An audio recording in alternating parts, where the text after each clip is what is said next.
il n'y a pas de récidive. J'ai sauvé ma femme 2 fois d'un cancer. Eh bien, ces cancéreux vont très bien. Et quand les résidus pénètrent dans la cellule, soit ils déprogramment le cerveau et on fait quoi? Un cancer. La médecine officielle tape dans le symptomatique, elle ne va pas à la source. Toutes les maladies sont guérissables. Toute maladie est une guérison qui est en train de se faire. On ne combat pas la maladie.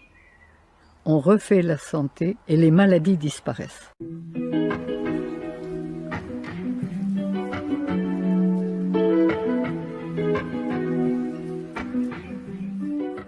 Les petits cristaux d'acide urique qui sont stockés dans notre organisme sous la forme de minuscules sels. Tournez la tête comme ça. Sentez s'il n'y a pas une carrière dans la nuque là. Mais c'est des cristaux d'acide urique.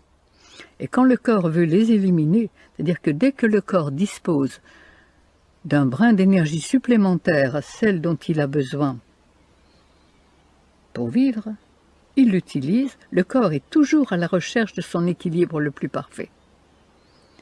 Et dès qu'il a un brin d'énergie supplémentaire, qui peut être celle du printemps, celle des pollens, celle du soleil, ou s'il doit faire face à un choc qui lui demande beaucoup d'énergie, pour pouvoir faire face à ce choc, il va éliminer les poisons qui l'encombrent. Il va se débarrasser de tout ce qui l'encombre. Et là, on dit « ce choc m'a rendu malade ». Non, il a révélé l'état dans lequel on est et il en a profité pour expulser. Qu'est-ce qu'on fait en médecine? J'ai une poubelle, la poubelle attire les mouches. Je prends un insecticide, je tue les mouches et je considère que la poubelle est résolue. Ah non. En médecine alternative, en véritable médecine, on dit on enlève la poubelle et les mouches, elles n'auront plus rien à becter, donc elles devront partir. Il faut écouter les réactions de son corps et s'y conformer. Or, le réflexe du médecin ou le réflexe des gens, ça n'est pas de s'y conformer, c'est trouver la recette miracle pour obliger le corps à fermer son clapet, comme on dit, et dire, bon, le mettre en état de tolérance. C'est une erreur totale. Toute maladie est une guérison qui est en train de se faire. Alors, soit on empêche les symptômes de se faire, soit on les accompagne, mais on ne les empêche pas. Enfin, quand on se dit on les empêche, c'est la mauvaise solution, mais les accompagner, c'est la bonne solution. Donc pour expulser ces résidus acides, il doit les faire fondre, comme des flocons de neige doivent fondre pour couler et disparaître. Mais à ce moment-là, l'acide qui compose ces petits sels, ces petits cristaux, qui rongeaient, qui usaient, ben cet acide va brûler les émergences nerveuses et c'est cette brûlure qui crée la douleur. Donc chaque fois qu'on souffre quelque part, si on n'a pas reçu un coup, évidemment, chaque fois qu'on souffre, c'est que notre corps essaye d'expulser le petit dépotoir stocké à cet endroit. Tous les gens qui ont eu des blessures, des accidents, des opérations, au changement de temps, vont avoir mal. On a des douleurs. Hein, c'est le signal. Au changement de lune, chaque fois qu'il se passe quelque chose, eh bien, où on aide le corps à éliminer cet acide urique en faisant travailler au maximum les reins, la transpiration, qui est une forme, ou, comme on pourrait le faire en coupant le fil du téléphone des pompiers quand la maison brûle, on coupe notre système sensitif, il ne va plus. Le corps ne va plus évacuer ses résidus, on n'a plus mal, le cerveau ne sent pas la douleur, mais au lieu d'évacuer les résidus, on va les enfermer.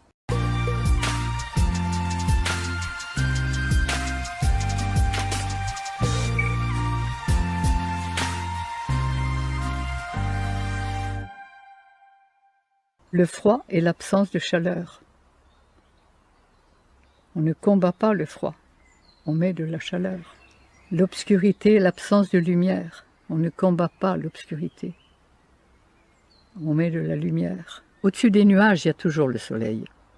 N'oubliez pas qu'en ce moment, vous pouvez vous abonner gratuitement à ma lettre privée de santé naturelle. Chaque jour, vous recevez un email confidentiel bourré de conseils et d'astuces dans lequel je partage mes années de connaissances et d'expérience. C'est le complément indispensable des vidéos que je publie sur YouTube. C'est bien sûr sans engagement et vous pouvez vous désinscrire à tout moment. Alors pour nous rejoindre et pour vous abonner, c'est très simple, il suffit de cliquer sur le lien dans la description de la vidéo, donc juste en dessous, et je vous enverrai dès demain votre première lettre privée de santé naturelle. La souffrance et la maladie sont là pour nous réveiller. C'est le voyant rouge qui s'allume. Ça veut dire que quand notre corps crie au secours, quand il est en état de souffrance, c'est qu'il veut se libérer, c'est qu'il veut expulser, éliminer des résidus qu'une nourriture qui n'est pas faite pour lui lui a inculqués.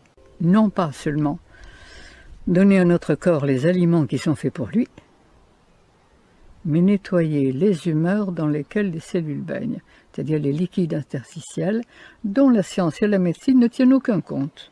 Plus les cellules vont baigner dans un milieu empoisonné, plus elles vont demander, aimer, exiger le produit qui fabrique le poison dans lequel elles baignent. Et là, eh bien, on va aimer ou le fromage, ou la charcuterie, ou le jambon, ou la viande. On va en demander et on va être accro. Et on va fonctionner exactement comme un drogué alimentaire que nous sommes tous devenus, plus ou moins. Et on va fonctionner exactement comme un drogué alimentaire que nous sommes tous devenus, plus ou moins. Sur un corps de 60 kg, il y a 40 litres de liquide. Sur ces 40 litres de liquide, on analyse 5 litres de sang, les urines, mais les 35 autres litres dans lesquels baignent les cellules, que les anciens appelaient les humeurs, pourtant ils n'étaient pas savants, mais ils savaient. Pas plus qu'il ne suffit de mettre des meubles propres dans une maison sale pour qu'elle soit habitable, mais qu'il faut aussi la nettoyer. Il ne suffit pas de donner à notre corps les aliments qui sont faits pour son système digestif, il faut aussi nettoyer les liquides dans lesquels ces cellules baignent. Le professeur Joyeux a vu pendant 26 ans pratiquement tous les cancéreux qui sont venus me voir. Parfois, il a fallu conjuguer. Parfois, il a fallu un peu de chimio. Parfois, il a fallu une opération. Mais si on ne change pas le terrain et la cause, eh bien, ces cancéreux vont très bien. Il n'y a pas de récidive. Tandis que si on fait simplement de la chimio, une opération, on ne change pas le terrain, ça va revenir. Et 2 ans, 3 ans, 4 ans après, vous faites un autre cancer. Mais c'est la même cause. Et le but, il est allé à la racine, au point de départ des choses. Mais évidemment, ce n'est pas le plus facile. Ça demande une certaine compréhension, une certaine détermination. Et comme on vit dans un monde où tout est à l'envers, les fruits, c'est le sucre. C'est le carburant de notre système humain. Mais comme on n'avait plus suffisamment de fruits, on a cuit des céréales et des féculents. Les fameux sucres lents. Seulement voilà, c'est que le foie humain n'est pas équipé pour transformer les sucres lents. Et que chaque digestion, je devrais dire chaque indigestion de sucre lent, va laisser des mucosités, des viscosités. Ce qu'on mouche, ce qu'on crache, ce sont des résidus de sucre lent. Et ces sucres lents, ces résidus vont passer dans la lymphe. J'appelle ça de la colle en termes de métier. Et il est certain que quand nos cellules bêtent dans la colle, elles ne peuvent pas fonctionner rapidement. En plus, ces viscosités vont calaminer tous les filtres, les reins, par exemple. Et l'acide urique ne pourra plus être filtré à travers les reins dans l'urine, elle va repasser dans le système artériel. Et quand les urines d'un individu sont pâles comme de l'eau, c'est que ses reins sont bien calaminés. Mais il va faire un accident circulatoire, vraisemblablement dans peu de temps. Parce que chaque fois que le corps veut expulser ses résidus, il faut l'aider à le faire. Alors que médicalement, scientifiquement, on empêche le corps d'éliminer. Donc, il n'y a plus de douleur, il n'y a plus de souffrance. Mais au lieu d'éliminer les toxines qu'il voulait éliminer, il les refoule dans ses nappes souterraines et ils ne vont pas rester sans rien faire. Alors, il est bien certain que le but, c'est d'aider, comprendre pourquoi notre corps souffre et l'aider à faire ce qu'il a à faire. Chaque personne est un cas unique et elle va expulser, son corps va tenter d'expulser ses résidus en fonction de sa constitution. Plus c'est fort, plus il va expulser violemment, plus il est fragile, moins il va pouvoir expulser, et plus ça sera long et difficile, en fonction du stock résiduel qu'il a accumulé. J'ai écrit un livre qui va sortir. Jusqu'à présent, personne n'en a voulu. Les éditeurs m'ont dit, votre livre a l'étoffe d'un best-seller, Madame Grosjean, mais je ne peux pas le prendre. Je suis consciente que je démonte tout le système. J'étais morte de peur. J'ai été dans la souffrance la plus absolue. Et c'est pourquoi, sachant ce que je sais, j'ai envie de communiquer et que chacun puisse découvrir qu'il peut être heureux, en forme, créatif. J'ai l'impression de faire ce que j'ai à faire. Et notre rôle, il est, comme les cellules de notre corps, de travailler l'un par l'autre et l'un pour l'autre au service de l'ensemble. Et quand on peut faire ça, on est heureux de le faire. Et quand on est heureux, on peut donner du bonheur. Les maladies sont guérissables. Et quand je vois la transformation psychologique et émotionnelle de tous les gens qui ont changé d'alimentation, qui ont nettoyé leurs humeurs, c'est plus les mêmes. Ils changent de vie. Et en fonction de ça, les maladies disparaissent. Et si je peux me permettre d'être aussi affirmative que je le suis, c'est parce que j'ai les preuves. Et que ce que je dis est prouvable, prouvé et prouvable à merci. Toutes les maladies sont guérissables. Quand je vois toute la souffrance, quand je vois les maladies qu'on fabrique, quand j'entends et que je vois les noms de maladies, je respire abondamment. Mais ce n'est pas les maladies qu'il faut guérir. Mais ce n'est pas les maladies qu'il faut guérir. Vous soignez une maladie. Médicalement, comme les médecins l'ont appris.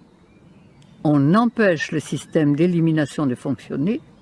Il ne fonctionne plus, mais au lieu d'éliminer les résidus, il les enferme. Et quand il y a trop de résidus dans les liquides interstitiels, dans les liquides dans lesquels baignent les cellules, ils pénètrent dans la cellule. Comment voulez-vous qu'ils fassent autrement?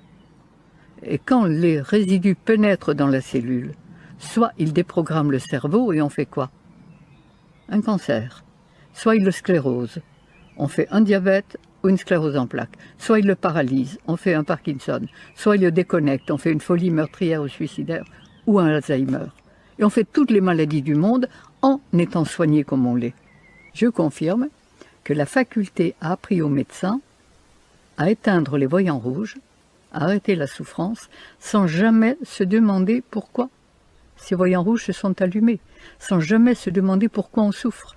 Donc, la faculté a fait du médecin, évidemment, il y a souffrance, on va se dépêcher d'arrêter la souffrance. Donner à notre corps les aliments que la nature a prévus pour son système digestif. Ensuite, chaque fois qu'il crie au secours, qu'il veut se nettoyer, l'aider à le faire. Et ça, la véritable médecine, elle est là. Aider notre corps à se nettoyer, pas l'empêcher de le faire. Manger des fruits, manger des légumes. Étant donné qu'on est très acidifié, brûlé par l'acide, qui ont brûlé et détérioré nos minéraux, les jus de légumes vont apporter de quoi reminéraliser. Et comme on ne mangerait pas assez de crudités, si on a un grand verre, 2 grands verres, 3 de jus de légumes en plus, on va reminéraliser. Mais les légumes n'apporteront pas ce que les fruits apportent. Les fruits, c'est l'énergie. Toutes les plantes nécessaires, les vrais médicaments, la pharmacie du bon Dieu, c'est les plantes. Quand vous pensez que l'ortie verte qui pique, cette horrible plante, c'est la plante la plus antidépressive que je connaisse. Faites une cure de jus d'ortie et vous verrez. Le chardon-marie qui pique là, ça va décoller les viscosités. Les feuilles de ronce, ça va décoller les viscosités. Mais toutes les plantes sont là à portée de la main. Il y avait un autre chemin de vie, celui du respect des lois de la vie.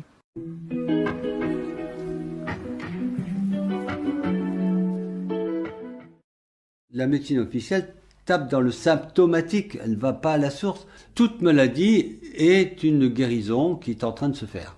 J'ai sauvé ma femme 2 fois d'un cancer. La bonne santé, c'est pas forcément ce qu'on croit.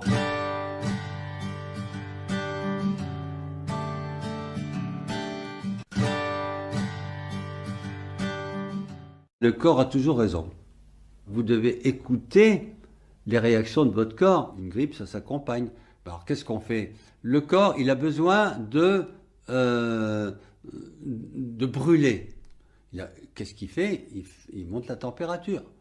Bon, c'est une bonne chose. Il va tout calciner. En particulier, les virus qui ne résistent pas à la moindre augmentation de température. Arrivé à 39-40, les virus, ils sont tous... Alors, on peut même faire une thérapie par la chaleur avec des bains à chaud hyperthermiques, des bains qu'on monte à 40 degrés. D'ailleurs, les bébés, ils font ça. Les gamins, ils font des poussées de température qui font peur.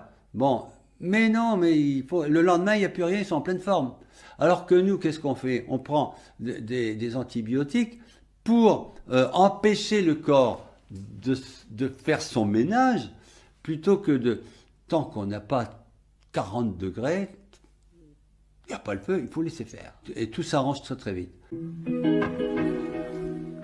Tant qu'on n'a pas 40 degrés, il n'y a pas le feu, il faut laisser faire. Et tout s'arrange très très vite. Voilà. La médecine officielle tape dans le symptomatique, elle ne va pas à la source. J'ai sauvé ma femme 2 fois d'un cancer, une fois d'un cancer du sein, et une fois avec le carzodélan qui a été interdit, et maintenant un cancer du foie avec la méthode Gerson. Je voudrais protéger les gens, je voudrais qu'ils ne tapent pas dans les panneaux pourris qu'on leur propose. C'est ça. Je voudrais la liberté qu'on puisse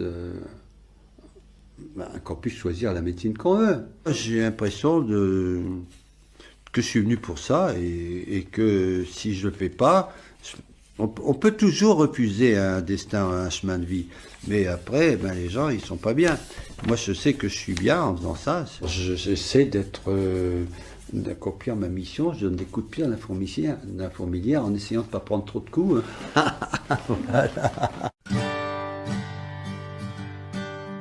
Le problème, c'est que les gens sont dans l'assistanat.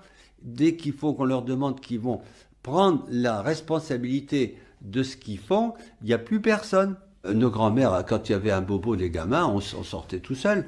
On n'appelait pas le médecin pour rien. Maintenant, on appelle le médecin tout de suite. On ne veut pas avoir la responsabilité. On nous a inculqué qu'il faut être assisté par un système. Le médecin lambda qui fait exactement ce qu'on lui a dit de faire. Là, comme ce sont les laboratoires pharmaceutiques qui dirigent tout le bazar, ils disent eczéma, tel produit. Voilà. Vous avez ça, tel produit. Il n'y a pas à réfléchir à rien du tout, chercher d'où ça vient. Si on faisait pareil avec une voiture, la voiture fume de la fumée toute noire, qu'est-ce qu'on va changer? Le pot d'échappement. Bah, évidemment, le pot d'échappement, ça c'est le système médical, ça. On ne va pas y chercher, c'est dans la moteur qu'il y a la combustion qui se fait très bien. Non, non, on change le pot d'échappement. Bon, alors quand on voit le niveau de stupidité, là, il y a de quoi. Alors, mais vous êtes médecin, vous? Ah ben, heureusement que non. Heureusement que non, merci. Bon, moi, je réfléchis encore, vous voyez. Ils ne prennent pas la responsabilité de ce qu'ils font. Ils sont tenus des moyens, pas des résultats. Ça veut dire que quand ils ne savent pas, il faut qu'ils fassent n'importe quoi, mais il faut le faire. Donc il y a un protocole ou il n'y a pas de protocole. Voilà. Et dans le protocole, quand il y en a un, eh ben, à partir du moment où ils ont établi le protocole, ils ne sont pas responsables.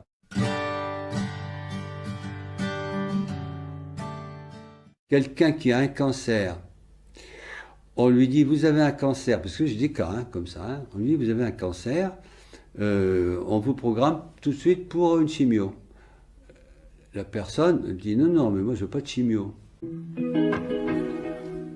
Quelqu'un qui a un cancer, on lui dit, vous avez un cancer, parce que j'ai des cas comme ça, on lui dit, vous avez un cancer, on vous programme tout de suite pour une chimio.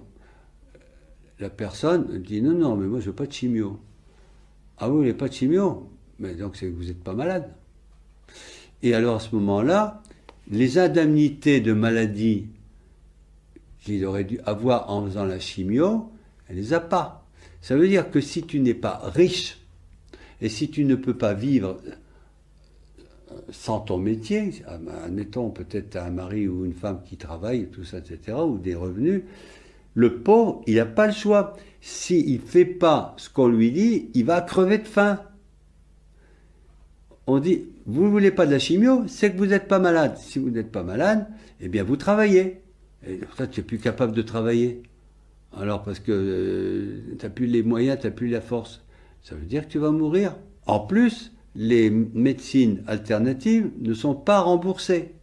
Alors que là, pour 150 000 € que ça va coûter, c'est remboursé totalement et payé par le contribuable. C'est une dictature cachée. Son principe est basé sur la peur. Alors donc, il faut que les gens aient peur tout le temps. Et une fois qu'ils ont peur, on les fait passer là où on veut. Entre la chimio, entre les rayons et tout ça, c'est 150 000 €, hein, c'est 100 briques. Hein. Oh, c'est 100 briques. Et une fois que tu as dépensé tes 100 briques, tu as le droit de crever. Parce que tu as fait rapporter 100 briques au laboratoire. Et il faut savoir que la chimio, ils font 40 fois la culbute. Les produits de base, ils valent à moitié rien. Et une chimio, ça coûte entre 1 500 et 4 500 € la séance. J'avais fait des études de mathématiques, j'ai fait l'école d'ingénieur chimiste, je suis devenu chimiste dans l'industrie. Un jour, j'ai eu une opportunité que j'avais encore pas prévue qui m'a fait faire que j'ai eu une formation gratuite dans l'aviation. Et en même temps, je suis devenu bon pilote pendant 20 ans, j'ai fait 20 ans d'aviation. Et en même temps, j'ai eu ma deuxième fille qui est née avec une grosse faiblesse pulmonaire, qui faisait de la bronchite asthmatiforme, allergique en plus, qui faisait qu'on se levait toutes les nuits 5 ou 6 fois, et que ça allait de mal en pis, et qu'elle était sous antibiotiques à 2 ans, peut-être même pas, non, oui, à peu près à 2 ans, et qu'on menaçait de la passer à la cortisone. Je dis, ça c'est mal barré. Je connaissais rien en médecine, mais je sentais que là, on était sur une mauvaise porte. Et donc c'est là qu'on m'a fait connaître, on m'a conseillé d'aller voir un homéopathe. Alors, je suis allé voir un vieil homéopathe, et 8 jours après, la gamine était guérie. Provisoirement, mais guérie quand même. Alors, sur le coup. Alors, je lui ai retéléphoné, et je lui ai dit... bon, écoutez, il faut 15 jours, 3 semaines pour vous avoir. La prochaine fois qu'elle fait une bronchite, comment je fais? Il me dit, vous achetez le bouquin de Louis Pommier, vous démerdez. J'ai acheté le Louis Pommier à l'époque, qui était la référence en homéopathie. Il y avait tout et n'importe quoi dedans. Enfin, il y avait surtout beaucoup trop de choses. Et j'ai commencé à vouloir bricoler la santé de ma fille comme ça. Je me suis fait des peurs bleues, évidemment, parce que quand ça guérit pas dans l'heure qui suit, on se dit, attends, je suis un assassin. Et puis après, je me suis aperçu que, finalement, je m'en sortais pas si mal. Si bien qu'en 1969, j'ai eu 27 fois le médecin pour elle, dans l'année. En 70, j'ai eu 3 fois, et après, plus jamais. C'est-à-dire que c'était moi qui m'en occupais. De là, on a fait des prises de conscience, on est devenu à l'époque macrobiotique. Macrobiote, on dit, je n'ai pas persisté longtemps, mais j'ai découvert le chlore de magnésium, j'ai découvert le pain complet, j'ai découvert plein de choses qui sont des bases de la santé. Et j'ai commencé à faire des stages de naturopathie, de thérapie. Je suis allé au Canada, je suis allé en Suisse, tout ça, enfin bref. Et j'ai commencé à faire des stages de naturopathie, de thérapie. Je suis allé au Canada, je suis allé en Suisse, tout ça, enfin bref. La bonne santé, c'est, on va dire en gros, c'est de ne pas sentir un organe, d'en avoir pas conscience. Si on a conscience d'un organe, c'est qu'il y a un problème. Deuxièmement, c'est d'être bien dans sa tête. Quand on a un ennui, en particulier de santé, on ne pense qu'à sa maladie. On est omnubilé par notre problème. La difficulté de l'affaire, c'est qu'il faut inverser la vapeur. Bien que je sois malade, je dois dire, voilà, ça y est, j'ai le processus de guérison qui est enclenché. Je suis déjà presque guéri. Il faut y penser comme si le résultat était déjà atteint. Il faut le sentir, il faut déjà en jouir. Il faut mieux visualiser exactement ce qu'on veut et considérer qu'on l'a déjà. C'est qu'est-ce qui tourne dans ma tête. Or, si je broie du noir, si je broie de la rancœur, de la jalousie, de la vengeance, du pessimiste en permanence, bien que je mange des bonnes choses et bien que les gens qui ne sont pas motivés dans leur vie, qui ne font pas ce qu'ils ont envie de faire, qui sont mal... Bon, et ces gens-là, ils se font des maladies pareilles. Alors ils comprennent plus, ils disent moi je mange que du bio, je fais tout ça, et puis je suis malade, c'est trop injuste. Je vois aussi des gens qui mangent n'importe quoi, qui picolent en plus, qui font des vieillards, 90 ans, mais alors ils ont une pêche, ils ont une joie de vivre, ils sont motivés, ils sont bien dans ce qu'ils font, ils croient à la vie, tout ça. Bon, eh bien ça, je crois que c'est le paramètre, peut-être le numéro 1. C'est d'être motivé pour des choses, y croire, être toujours curieux et d'avoir des sentiments toujours positifs. Voilà. Voilà, cette vidéo est terminée. Si elle vous a plu, n'hésitez pas à la liker ou à la partager. Vous pouvez également poser des questions ou laisser un commentaire juste en dessous. Je vous remercie de l'avoir regardé jusqu'au bout et je vous retrouve très vite dans une nouvelle vidéo de santé naturelle. À bientôt, bye bye.